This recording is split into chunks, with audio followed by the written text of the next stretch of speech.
They all said the trial would be fair, but when Lily Mercer walked into that dusty courthouse, alone, bruised, and with no name worth speaking, justice had already packed up and left town. A servant accused of murder, a town eager to bury her, no one to stand for her, until the doors creaked open. When outlaw Boone Mercer returned to Silver Vale, the very town that once cast him out, everything changed. He didn't draw his gun. He didn't make threats. He simply said one thing that stopped every cruel tongue in its tracks. "She's my wife." And in that single moment, the town was forced to remember. Sometimes the scariest thing isn't a loaded gun. It's a man who finally says, "Enough." Silver Vale had always been the kind of town where folks knew how to look the other way. When the banker raised rents in winter, they said nothing. When miners vanished after payday brawls, they said nothing. And when Edward Kane, richest, cruelest man in 4 counties, ruled with an iron fist, they said nothing. So when Lily Hart was dragged through the streets in chains, accused of murder, they kept saying nothing. She walked past faces she once greeted every morning. The baker's wife, who used to slip her rolls at dawn. The blacksmith, who tipped his hat whenever she passed. The stable boy, who once offered to fix her shoe. Not one met her eye now. Not one spoke up. By the time she reached the courthouse, the town was already buzzing like flies on a carcass. "She always looked too proud for her station," one woman whispered. "Knew something was off about her," a man muttered. It wasn't the crime that fascinated them. It was the story. A servant girl accused of killing Edward Kane, found cold and stiff at his desk with a glass of poisoned whiskey in his hand. No witnesses, no alibi. Only Lily. Alone. She sat stiff-backed on the defense bench, hands cuffed tight, face pale as the frost still clinging to the morning grass. Her eyes didn't wander. She didn't search the room for sympathy. She already knew better. Silver Vale didn't hand out sympathy. Not to women like her. Not to women with no husband to speak for them, no father to fight for them, and no power to buy their innocence. The judge, Alden Graves, barely hid his disdain. An old drinking buddy of Kane's, he sat high on his bench, robes pressed neat, lips pursed tight. The prosecutor, Jarvis Boone, practically glowed with self-importance. He paced slow, waving a tiny glass bottle in the air like he was showing off a prize hog. "This," he said, voice slick as oil, "is belladonna.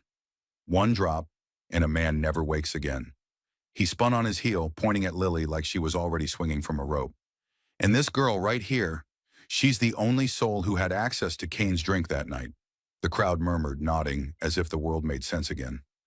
Never mind that the poison was found in Kane's own drawer. Never mind that his health had been failing for months. Never mind that Lily couldn't afford more than a crust of bread, let alone an assassin's herb. The truth didn't matter. Only the story did. Lily's lawyer, Samuel Price, finally stood.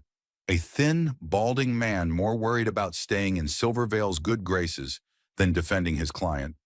"There's no proof," he stammered, mopping his brow. "No eyewitnesses. No motive." The judge cut him off with a wave. "You've made your point, Mr. Price.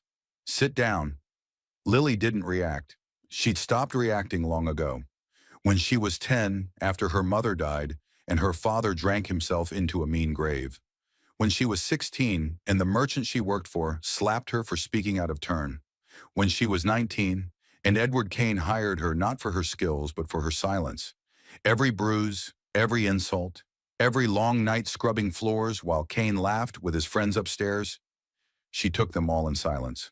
Because in Silver Vale, that was safer, or so she thought. The trial dragged on, but everyone already knew the ending.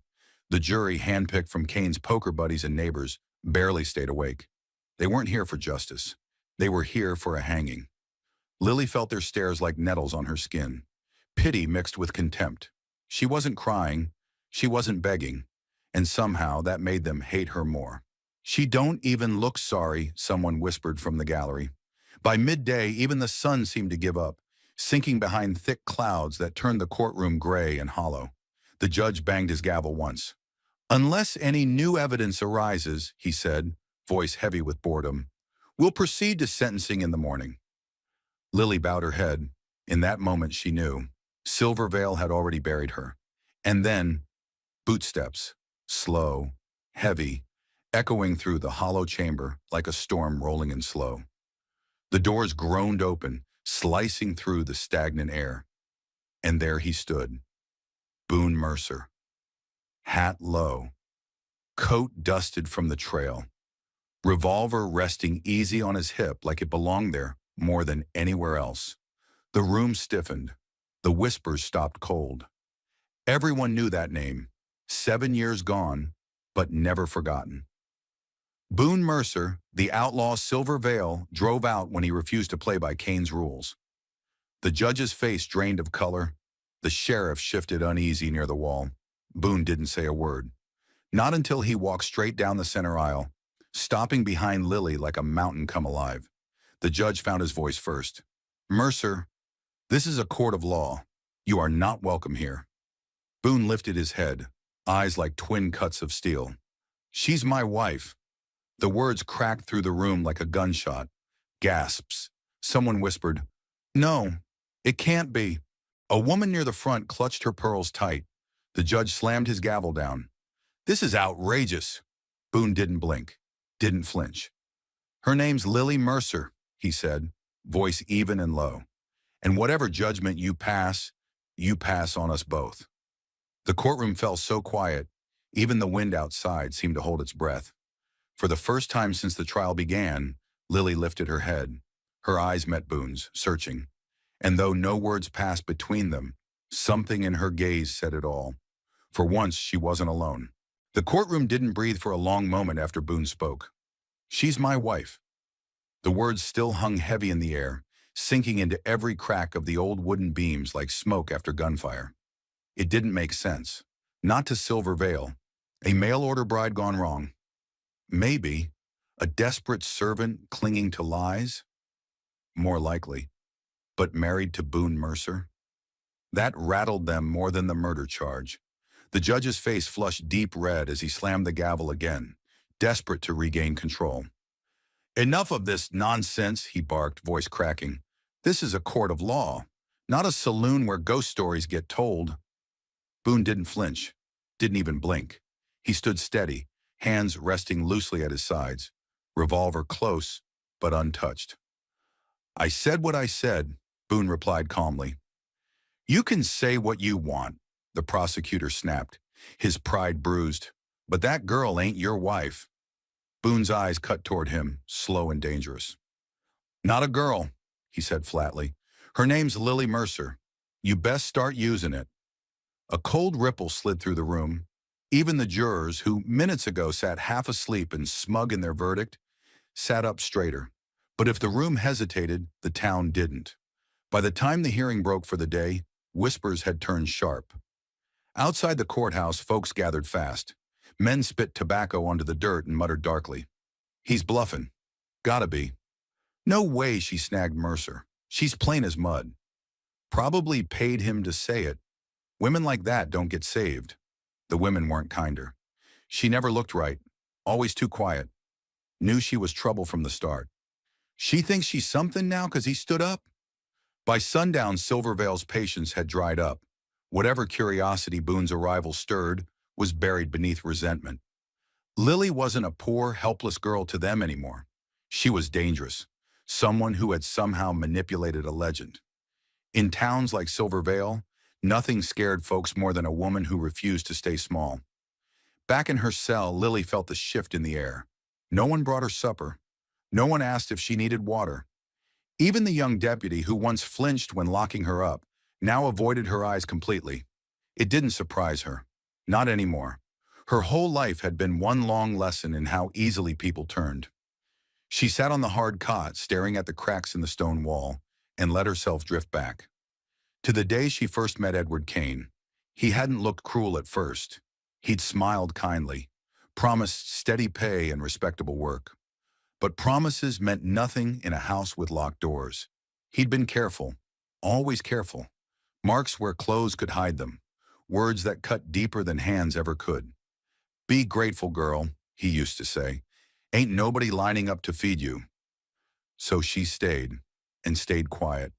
It wasn't out of loyalty. It was survival. But survival didn't save her now. All those years spent swallowing her screams had only made it easier for them to paint her guilty. The harder she tried to disappear, the easier it became to forget she was human. The next morning came harsh and fast. Silver Vale's church bells rang early, louder than usual. Folks gathered before breakfast, boots stomping through dust as they filled the courthouse once more. Not for justice, for entertainment. Sheriff Bill O'Carter, a heavy-set man with a gut full of fear and pride, met Boone on the courthouse steps. "This ain't your place, Mercer," Carter warned, hand resting near his holster. "You come back here stirring trouble. Bad things happen." Boone didn't stop walking.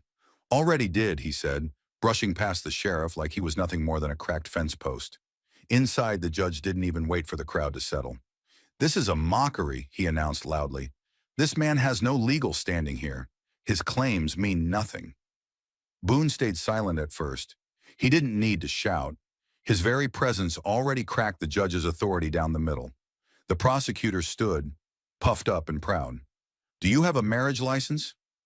Boone reached into his coat, slow and deliberate, pulling out a folded dirt smudge paper. "Right here." The prosecutor snatched it and read fast, his mouth twisting in frustration. "Filed 2 years ago. Duskwell Ridge." The judge scoffed. "Duskwell Ridge? That's a ghost town. No one keeps proper records there." Boone's voice cut the air clean and sharp. "Doesn't mean the vows weren't real." Silence, heavy and suffocating. The judge tried to push forward. "This changes nothing. She still stands accused of murder." But Boone stepped forward then, boots loud against the worn floorboards. He turned, not to the judge but to the people. His voice dropped low, dangerous, soft enough to force them all to lean in. "No one here asked why Kane locked his doors at night." He looked around. "No one asked why Lily wore scarves even in summer." Another step forward. "No one cared when she showed up limping to the market, or when her eyes stayed black for weeks." His gaze cut through them like a blade. "You saw it. You all saw it." The judge slammed his gavel so hard it cracked. "This is out of order." But it was too late. The room wasn't looking at him anymore. They were looking at themselves, at their own silence, at every time they had turned their backs and said nothing. Lily, still seated, finally looked up, her lips parting like she might speak, but she didn't have to. Boone had already said enough for the whole damn town. Silence used to be Silver Vale's favorite language, but that morning something cracked. Boone Mercer didn't raise his voice. He didn't need to. Every word he spoke echoed louder than gunfire in the courtroom's hollow walls. "You saw the bruises. You heard the screams. You all knew." Nobody moved at first. The judge sat rigid behind his bench, hands clenched so tight his knuckles bled white. Sheriff Carter shifted uncomfortably by the door, his badge feeling heavier by the second. And the townsfolk? They stared down at their laps, at the floor, at anything but Boone Mercer. Because Boone wasn't just speaking about Lily anymore. He was speaking about them, the way they ignored the dark circles under her eyes, the limp in her step, the days she flinched when Kane called her name. They'd all known, and for years they'd done nothing. Boone's gaze swept the room slow and merciless. "You left her to suffer. You let that man break her in every way but free, and now you're here to hang her for surviving him." No one had an answer for that, until someone stood up. It was small at first, barely more than a shuffle in the back row. Martha Ellis, the baker's wife. Her hands trembled as she spoke, voice thin as thread. "I saw Kane grab her once, by the hair, dragged her back inside after church." The room stiffened. The judge slammed his gavel hard. "Enough of this. These statements are unverified." But Martha didn't sit down. "I said nothing then," she whispered, "and it's haunted me every day since." A ripple moved through the crowd.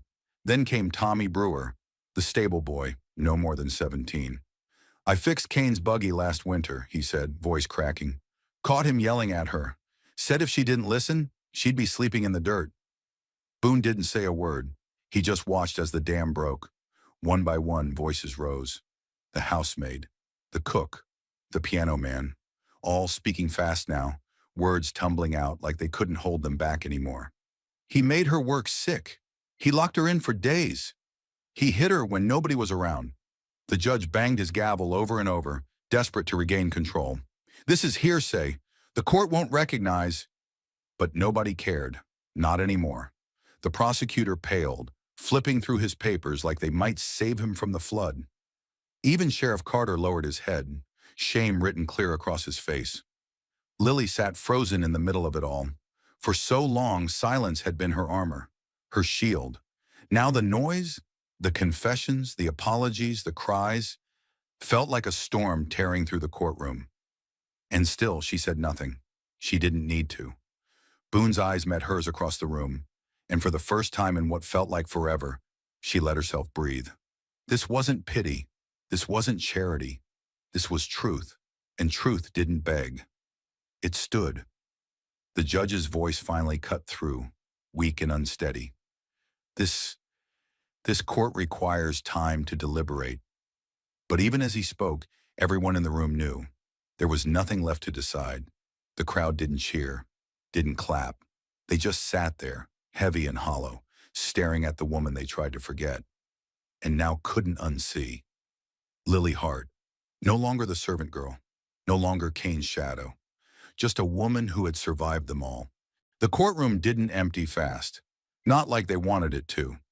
After the confessions, after the judge's weak and cracked announcement, case to be suspended pending further review, nobody rushed for the door. They just sat there like ghosts too ashamed to leave. Boone stood steady through all of it, hat low, hand resting casual but ready at his side. He didn't gloat, didn't smirk. He knew better. Truth wasn't victory. Not here. Not in Silver Vale. Truth was heavy, and now it hung around everyone's neck like a millstone. Lily didn't move either. She stayed seated long after the judge fled the room, long after the prosecutor slithered out. Her hands were folded tight in her lap, fingers white from the grip. For years, she'd dreamed of being seen. Not like this. Not in whispers and sideways glances. Not surrounded by people who pitied her only because they got caught looking away for too long. Sheriff Carter approached eventually, hat in hand, voice softer than before. "Miss Hart, we'll be removing the cuffs." Boone stepped in before she could answer. "Her name's Mercer." The sheriff nodded quick, too quick. "Right. Miss Mercer, you're free to go. For now." For now. The words echoed cruel in the stillness. Freedom didn't feel like much in that moment. Not when every eye that watched her leave the courthouse windows still judged her. Outside, Silver Vale had gone quieter than a churchyard at midnight. Nobody threw stones. Nobody cursed. But they didn't greet her either. People crossed the street as Lily and Boone passed. Mothers pulled their children closer.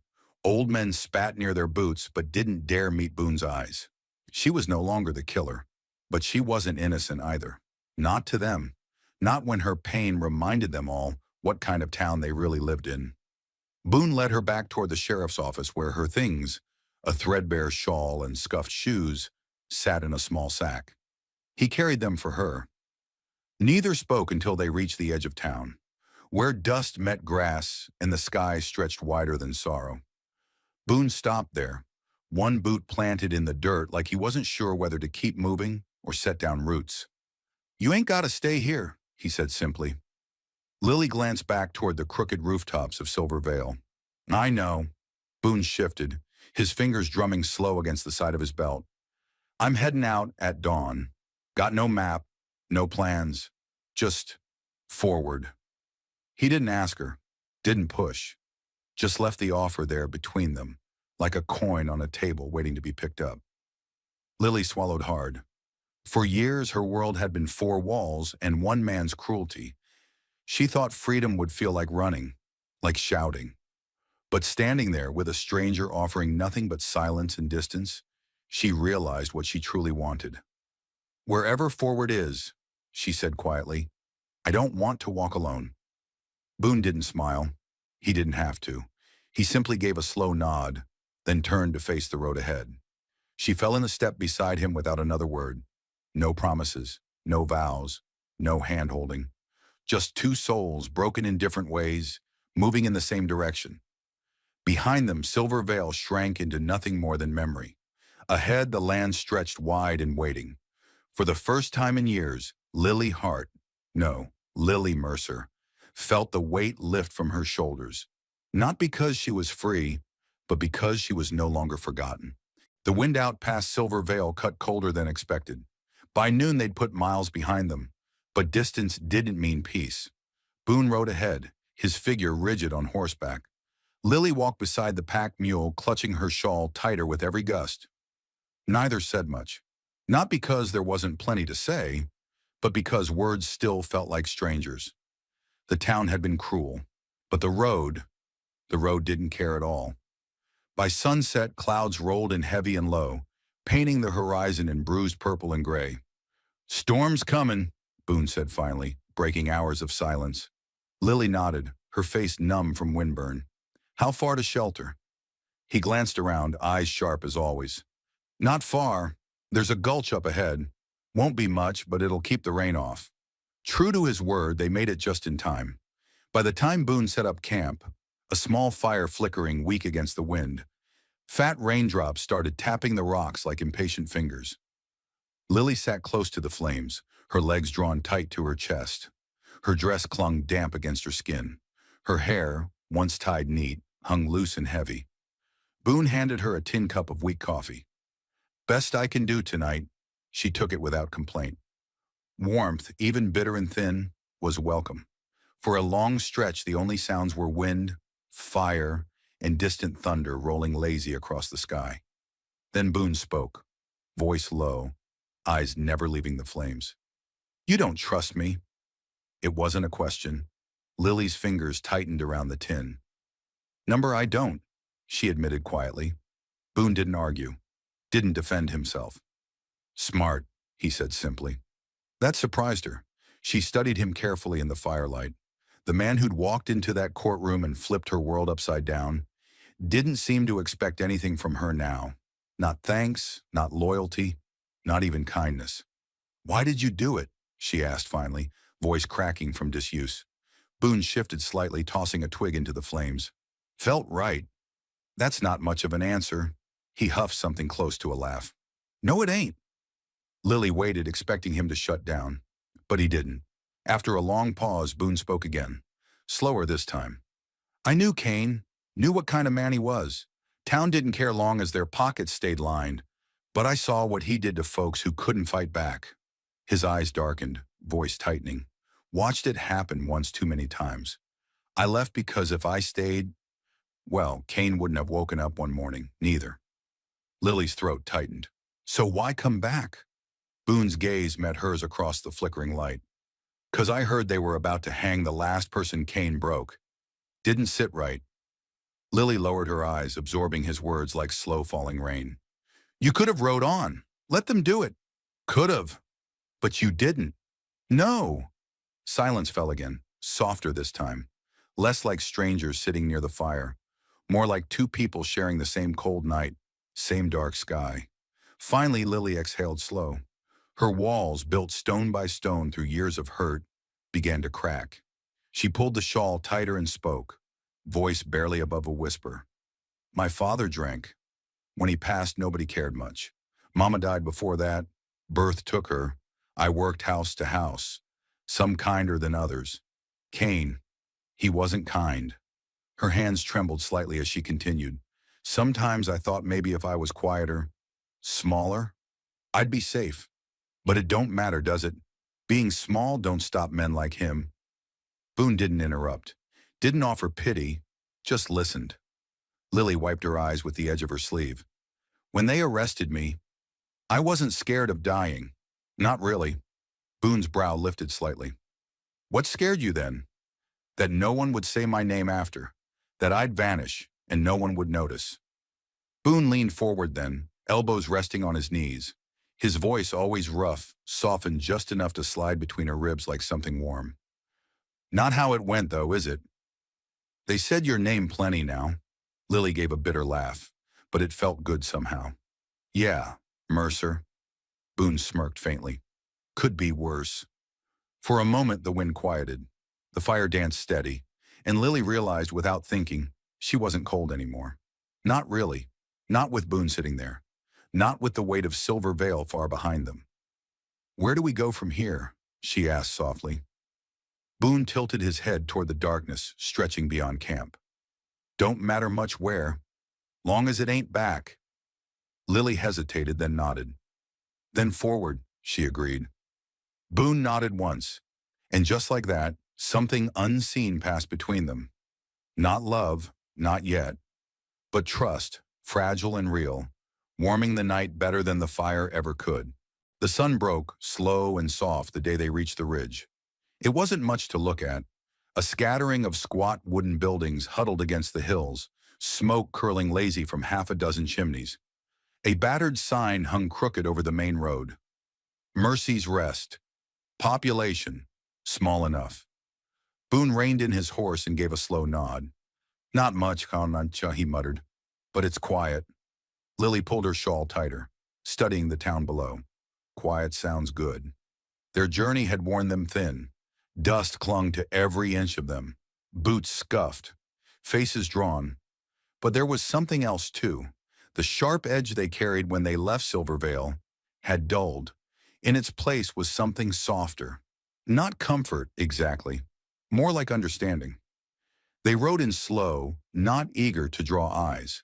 Nobody rushed to greet them, but nobody glared either. A woman sweeping her porch paused, offering a nod. Two kids playing marbles watched but didn't run. A storekeep stacked crates without so much as a second glance.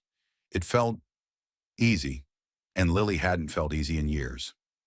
They tied up near the inn, the only place with lights still burning, despite the creeping dusk. Boone held the door, tipping his hat polite. Lily stepped through first, not as a prisoner or a burden, just as herself. Inside, the inn smelled of wood smoke and bread left too long on the stove. An old woman stood behind the counter, eyes sharp but kind. Rooms are cheap, she said simply, wiping her hands on her apron. No questions asked. Boone handed over enough coin for a week. No trouble, he promised. The woman smiled faintly. Never is, and for folks just passing through. But they weren't just passing through. Not anymore.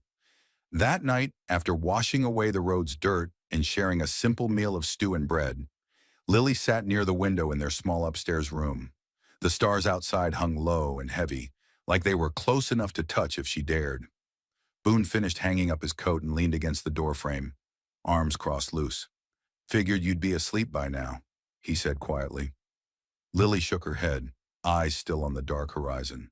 Hard to sleep when you ain't sure where tomorrow starts. Boone pushed off the wall and sat across from her, elbows on his knees. Tomorrow starts here, he said, simple as ever. She met his eyes, really met them this time. Do you believe that? After everything? Boone didn't hesitate. Yeah, I do. Place don't make the difference. People do. Lily swallowed, her throat tight with things she hadn't dared say until now. I don't want to just survive anymore, Boone. His brow lifted slightly. I've been surviving since I was a girl, waiting rooms out, waiting fists out, waiting whispers out. She turned toward him fully now, voice trembling but strong. I want more than that. I want to walk into a place and not flinch. I want to sit at a table where someone saves me a seat. Boone didn't smile much, but he did now. Software small, real. Then that's what we'll build, he said. Lily looked away fast, blinking hard. You say that easy. Ain't easy, Boone admitted, but nothing worth it ever is. Silence fell between them, but not the cold kind. This was warm. This was settled. Finally, Lily spoke one last time that night. Stay with me, Boone. Not because I need saving, but because I don't want to do this alone. Boone nodded once, like it was already decided. All right. Outside, Mercy's Rest slept quiet. Inside, in that tiny upstairs room, two people who'd spent most of their lives surviving found something neither expected. Not love, not yet, but something just as rare. Peace. Lily blew out the lantern, and in the dark, with Boone's steady breath nearby and no ghosts clawing at the door, she smiled to herself. Not broken, not forgotten, and for the first time in her life, not alone. Sometimes all it takes is one person who refuses to let you disappear. Lily and Boone didn't ride off as heroes. They weren't looking for glory, but in each other they found something deeper, a chance to start again without chains, without whispers, without fear. Have you ever been saved by someone who simply stayed when no one else would? Or maybe, have you ever been that person for someone else? Tell us your story in the comments below. Your words matter here, just like Lily's finally did. And don't forget, hit that subscribe button so you never miss stories that remind us all what it means to be seen.